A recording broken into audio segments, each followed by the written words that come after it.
LPG cylinder के नीचे जो छेद होते हैं, क्या वो हवा पास करने के लिए हैं या आपकी जान बचाने के लिए? और टूथपेस्ट की ट्यूब के पीछे जो रंगीन निशान होते हैं, क्या उनका जुड़ाव आपकी हेल्थ से है? और स्मार्टफोन के चार्जिंग पोर्ट के पास ये छोटा सा छेद क्यों होता है? और कीबोर्ड पर सिर्फ F और J कीज पर ही उभार क्यों होता है, बाकियों पर क्यों नहीं?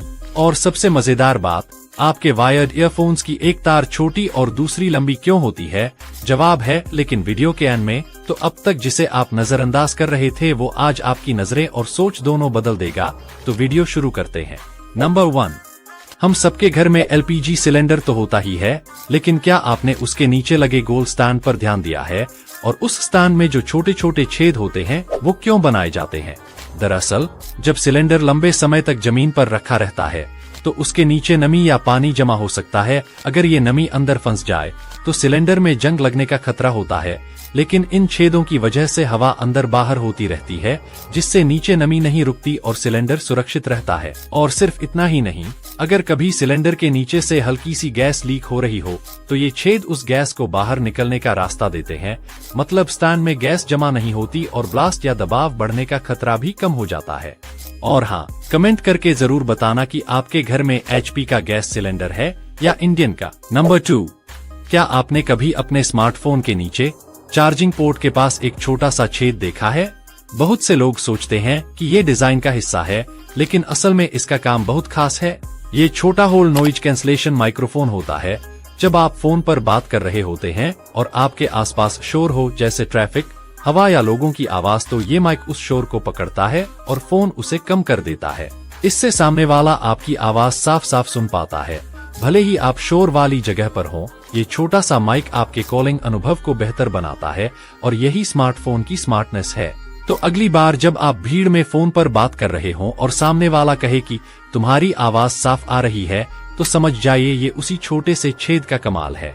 नंबर 3, क्या आपने कभी किसी को आंखें खोलकर छींकते हुए देखा है? नहीं ना? तो सोचिए, क्यों हमारी आंखें छींकते वक्त अपने आप बंद हो जाती हैं? क्या ये कोई अजीब आदत है या इसके पीछे कोई साइंटिफिक वजह है? दरअसल छींक आना सिर्फ नाक की सफाई भर नहीं है, ये हमारी पूरी बॉडी का एक ऑटोमेटिक रिफ्लेक्स है। और इस रिफ्लेक्स का एक जरूरी हिस्सा है आंखों का अपने आप बंद हो जाना, क्योंकि जब हम छींकते हैं उस पल शरीर के अंदर बहुत तेज दबाव बनता है। अगर आंखें खुली रहें तो ये दबाव आंखों की नसों और रेटिना पर असर डाल सकता है। इसलिए हमारी बॉडी पहले ही सतर्क हो जाती है और आंखें अपने आप बंद कर देती है। ये जैसे हमारे शरीर का एक नेचुरल सिक्योरिटी सिस्टम होता है जो छींकते वक्त हमारी आंखों को सेफ रखता है। नंबर 4, 1969 में जब इंसान पहली बार चांद पर गए तो उन्होंने चांद की जमीन पर अपने पैर के निशान छोड़े। अब सवाल ये है, क्या इतने साल बाद भी वो निशान वही हैं? जी हाँ, आज भी वो निशान वहीं के वहीं हैं, क्योंकि चांद पर हमारी धरती जैसी चीजें नहीं होती। वहाँ हवा नहीं चलती, बारिश नहीं होती और नहीं मिट्टी उड़ती है। इसलिए जो भी निशान एक बार बन जाए वो सालों साल वैसा ही रहता है। मतलब नील आर्मस्ट्रॉन्ग ने जो निशान 1969 में छोड़े थे वो आज भी वैसा ही है। चांद पर आज भी निशान है और मैं चाहता हूँ मेरे चैनल पर भी आपका एक निशान हो, सब्सक्राइब का। नंबर 5, क्या आपने कभी टूथपेस्ट की ट्यूब के पीछे वो छोटा सा रंगीन चौकोर निशान देखा है? कभी लाल, कभी नीला या हरा। ज्यादातर लोगों का मानना है कि इस चौकोर रंग का टूथपेस्ट पर होना इस बात का इशारा है कि टूथपेस्ट केमिकल है या नेचुरल। तो बता दे कि ये बात पूरी तरह फेक है। असल में वो रंग कोई हेल्थ सीक्रेट नहीं, बल्कि मशीन के लिए सिग्नल होता है। पैकिंग मशीन जब ट्यूब भरती है तो उसे पता चलना चाहिए कि कहाँ से ट्यूब काटनी और सील करनी है। वो कलर कोड बस इसी काम आता है। इसका आपकी टूथपेस्ट की क्वालिटी, इंग्रेडिएंट्स या आपकी सेहत से कोई लेना देना नहीं है। तो अगली बार जब कोई व्हाट्सएप वाला बोले भाई काले निशान वाला टूथपेस्ट मत लेना, वो जहर है, तो बस हंसिए और कहिए भाई तू मशीन नहीं इंसान है। तो बेफिक्र रहिए और टूथपेस्ट का रंग नहीं बल्कि ब्रशिंग सही रखिए। असली फैक्ट्स तो अभी बाकी हैं, तो फैक्ट एशिया 933 को अभी सब्सक्राइब कर लो। नंबर 6, क्या आपने गौर किया है, पहले क्रेडिट कार्ड्स पर नंबर उभरे होते थे, लेकिन अब सारे नंबर कार्ड्स पर सीधे प्रिंटेड होते हैं। तो क्या टेक्नोलॉजी पीछे चली गई है? बिल्कुल नहीं, बल्कि हम और भी आगे बढ़ चुके हैं। दरअसल पहले कार्ड्स को पढ़ने के लिए इस्तेमाल होती थी एक खास मैनुअल मशीन जिसे इम्प्रिंट मशीन कहा जाता था। कार्ड को उसमें रखा जाता, फिर ऊपर से एक स्लाइडिंग मूवमेंट से रगड़ा जाता था। ऐसा करने से कार्ड पर उभरे हुए नंबर्स पेपर पर ट्रांसफर हो जाते थे ताकि ट्रांजैक्शंस की जानकारी रिकॉर्ड की जा सके। अब जमाना बदल गया है, हर कार्ड में होती है चिप, NFC और स्कैनर सपोर्ट, यानी अब मशीन को नंबर छूने की जरूरत ही नहीं, कार्ड सिर्फ टच करो और पेमेंट हो गया। प्रिंटेड नंबर से कार्ड दिखने में भी स्लीक और मिनिमल लगता है और ज्यादा सुरक्षित भी होता है क्योंकि नंबर जल्दी घिसते नहीं और कार्ड की पहचान भी मुश्किल हो जाती है। नंबर 7, क्या आप जानते हैं लोकल दुकानदार से लिया गया ताला किसी और की चाबी से भी खुल सकता है? जी हाँ, कुछ सस्ते लोकल ब्रांड वाले ताले ऐसे बनाए जाते हैं कि उनमें एक जैसी चाबियां चलती हैं। इसे कहा जाता है कीड अलाइक लॉक्स, यानी एक चाबी से कई ताले खुल सकते हैं। इससे कंपनियों को ताले बनाना आसान और सस्ता पड़ता है, लेकिन सुरक्षा की बलि चढ़ जाती है। अब सोचिए, अगर आपके पास जो चाबी है, किसी चोर के पास वैसी ही कोई चाबी आ जाए तो वो आपके घर का ताला खोल सकता है बिना तोड़े, बिना आवाज किए। यही बात चोर जानते हैं, लेकिन आम लोग नहीं। तो अगली बार जब आप ताला खरीदे तो सिर्फ सस्ते दाम की तरफ मत देखिए, वरना चोर होंगे करोड़पति और आप होंगे रोडपति। नंबर 8, क्या आपने कभी कीबोर्ड पर F और J कीज पर बने ये छोटे से उभरे हुए निशान देखे हैं? क्या ये सिर्फ डिजाइन का हिस्सा हैं? बिल्कुल नहीं। असल में ये छोटे छोटे उभार आपके टाइपिंग के गेम को प्रो लेवल तक ले जाने के लिए होते हैं।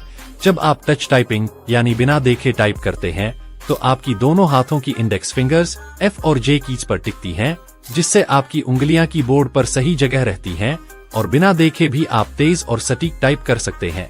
यही वजह है कि सिर्फ इन 2 कीज पर उभार होता है ताकि आप सिर्फ स्पर्श से ही उन्हें पहचान सकें। नंबर 9, क्या आपने कभी अपनी कलाई की नसों को देखा है? वो नीली क्यों दिखती हैं? तो क्या हमारा खून भी नीला होता है? नहीं, ये एक बहुत बड़ी गलतफहमी है। इंसानों का खून हमेशा लाल ही होता है, चाहे वो शरीर के अंदर हो या बाहर। तो फिर नसें नीली क्यों दिखती हैं? ये एक ऑप्टिकल इल्यूजन है। जब रोशनी हमारी स्किन पर पड़ती है तो उसकी कुछ वेवलेंथ स्किन में घुसती हैं और कुछ रिफ्लेक्ट होकर हमारी आंखों तक पहुंचती हैं। नीली रोशनी की वेवलेंथ छोटी होती है तो वो ज्यादा बिखरती है, इसी वजह से नसें नीली नजर आती हैं। नंबर 10, आपने कभी ध्यान दिया है जब भी आप वायर्ड ईयरफोन्स लगाते हैं तो एक साइड की तार छोटी होती है और दूसरी साइड की लंबी? ज्यादातर लोग इसे डिजाइन की गलती या लागत बचाने का तरीका मानते हैं, लेकिन सच्चाई इससे कहीं ज्यादा शॉकिंग है। असल में ये डिजाइन 90s के एक खास सबकल्चर से आया है और इसका सीधा कनेक्शन है जापान के ट्रेन सिस्टम से। 1990 के दशक में वॉकमैन और MP3 प्लेयर का जमाना था। लोग मेट्रो या बस में सफर करते वक्त ईयरफोन्स लगाकर म्यूजिक सुनते थे, लेकिन एक बड़ी दिक्कत थी, ईयरफोन का वायर बार बार गर्दन के सामने से होकर उलझ जाता था और अगर आपने जरा भी झटका दिया तो पूरा ईयरफोन कान से गिर जाता। फिर जापानी इंजीनियरों ने एसिमेट्रिकल डिजाइन के रूप में इसका हल निकाला, एक वायर को छोटी और दूसरी वायर को लंबी करके, ताकि आप छोटी वाली वायर अपने नजदीकी कान में लगाएं और लंबी वाली वायर गर्दन के पीछे से ले जाकर दूसरे कान में, और दोनों वायर सीधा म्यूजिक प्लेयर से कनेक्ट हो जाएं। इस डिजाइन को कहा गया नेक केबल स्टाइल और इसका फायदा ये था कि जब आप ईयरफोन कान से निकालें तो वो सीधा गले में लटक जाए और ना गिरे ना ही उलझे। लेकिन ट्विस्ट अभी बाकी है। ये डिजाइन सिर्फ सुविधा के लिए नहीं था, ये एक स्टेटमेंट बन चुका था।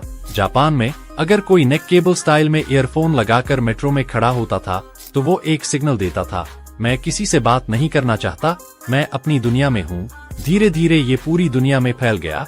वॉकमैन से लेकर आईपॉड कंपनियां तक इसी असिमेट्रिकल डिजाइन को अपनाने लगी। यानी ये एक सोची समझी तकनीक थी, कोई गलती नहीं। कमेंट करके बताओ तुम्हें कितने सवालों का जवाब पहले से पता था।